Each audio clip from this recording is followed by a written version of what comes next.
Shin mutunce ko aljan domin lamarinta da ban tsoro.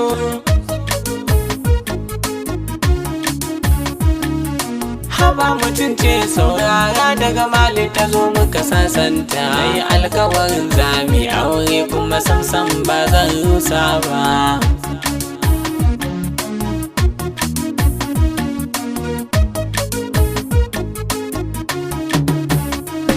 Baban kafa manjo ne ka sani san baya sun wasa. Ta wajen harbi lamari karami nan take kan yi kisa. Baya son bako ko nagari ne ka san halinsa. Ba zancen jagora na yi ma in kai ta gidan kusa ba.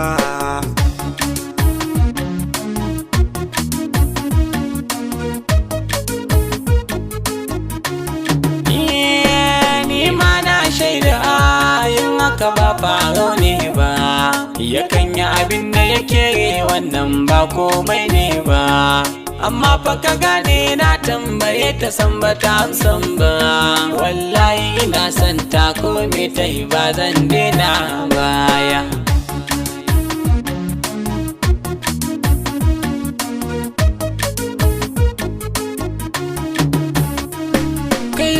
Kake duba ya kamata aboki na ka fahimta. To me zan gane tunda a zuciya na je ina kaunarta. Barta wannan fannin ma abun aure kayo kankanta. Auren manzan mu da Nana Khadija ka san hujja ce babba.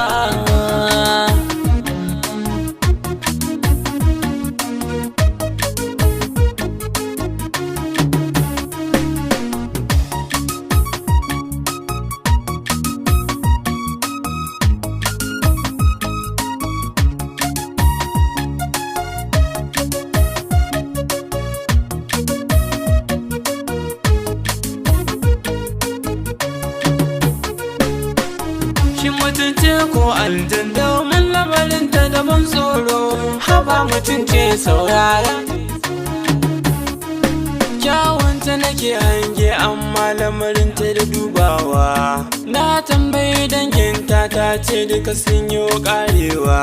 Hoton cikiyarta na gajiya duk a kafafen sadarwa. Wai ta yi kisan gwamna na jihar ta ce ba ita ce ba.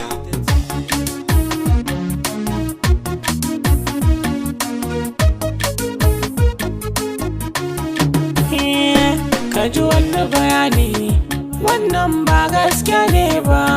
Zana baka misali, ka zaji jama'a ba su daina ba. Ya ma za a yi baby na ta aikata wannan ba ka ba.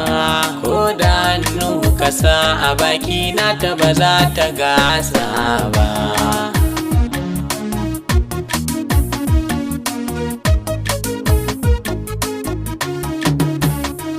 Shugaba na kasar Mali har kuɗi ya yi sanyawa kanta.